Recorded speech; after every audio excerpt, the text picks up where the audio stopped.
अखिया तोहरे ही रहिया ताके। इस गाने के म्यूजिक डायरेक्टर हमारे प्रियांशु सिंह जी हमारे बीच में है। सत्यपाल भैया आइल बनी मंच पर,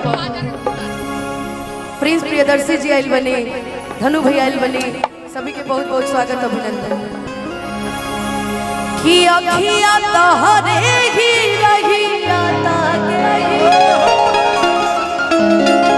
कि गईला कैसान रोग धरा के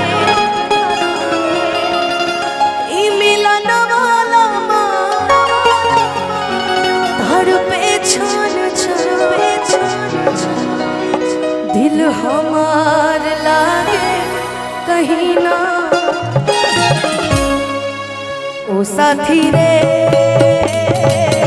तेरे बिना भी क्या जीना, तेरे बिना भी क्या जीना, ओ साथी रे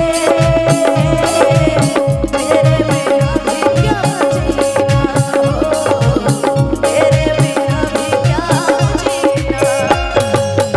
अखिया तोहरे ही रहिया ताके गईला कैसान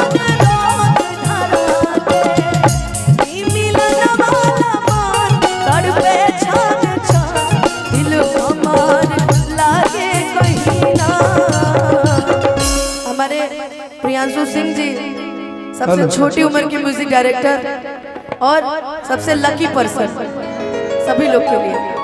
ओ साथी रे तेरे बिना भी क्या जीना, तेरे बिना भी क्या जीना, ओ साथी रे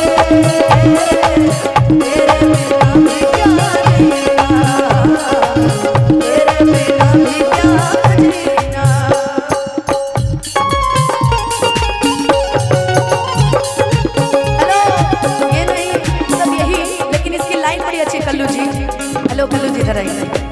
आप किसी गाने में रहते वो गाने में चार चार चढ़ जाते हैं, लेकिन ये बात सही है कि लाइन सही है। मेरे हालात ऐसे हैं मैं कुछ चल नहीं सकती, करता हूँ ये दिल लेकिन मैं आगे बढ़ नहीं सकती। हेलो कि जख्म है भरा भरा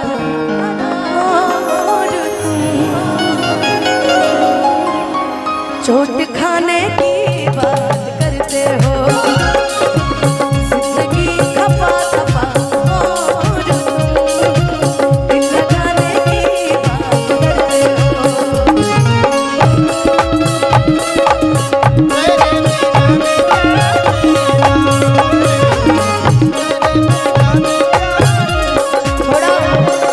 थोड़ा माइक थमाइए ना कल्लू जी को 1 मिनट के लिए।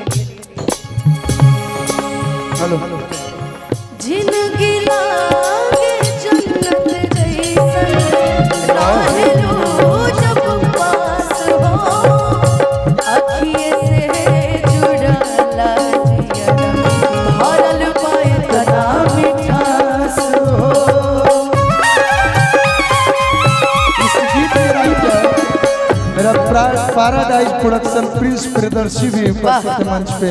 एक बार जोरदार ताली प्रिंस खातिर आप लोग बजाएं लो। वाह। जिंदगी लागे जन्नत जैसन राहे लो जब पास हो, अखिए से जुड़ला जिया भरल पाए तना मिठास हो।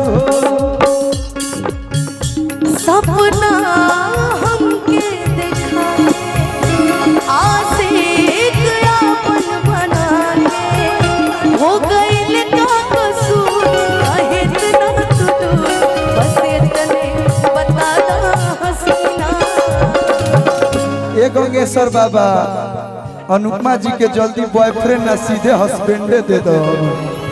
इतना गम में भी आई लड़की बताओ। अरे नहीं भाई गम का गाना है, अब इसको गजब है। दोसर चीज हो के ले जा। ओ साथी रे तेरे बिना भी क्या जीना, तेरे बिना भी क्या जीना, ओ साथी रे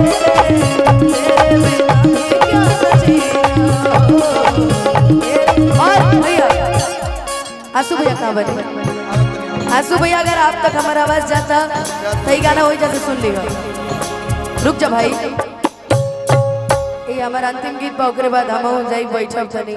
आदिशक्ति फिल्म्स की तरफ से बहुत सारा आशीर्वाद। देखिए आशु बाबा का नाम लिए, oh my God, Priyanshu, Ashu, आंसू प्रियांशु, दो आंसू और एक प्रियांशु आज साथ बैठे हैं ना। तीन गो आशु वालों गई है। एगो आदिशक्ति फिल्म्स के मेंबर बनी आशु नाम। स्वागत करता आशुतोष ओझा। एगो आखिरी गीत देखो, पता चल जाला आखिरी गीत के मतलब वही गीत हो। आंसू भैया की बहुत ही फेवरेट गीत बटे, खेसारी भैया के गायल गाना हो, हलचल भैया के मार लिखल हो, बड़ा सुंदर गीत।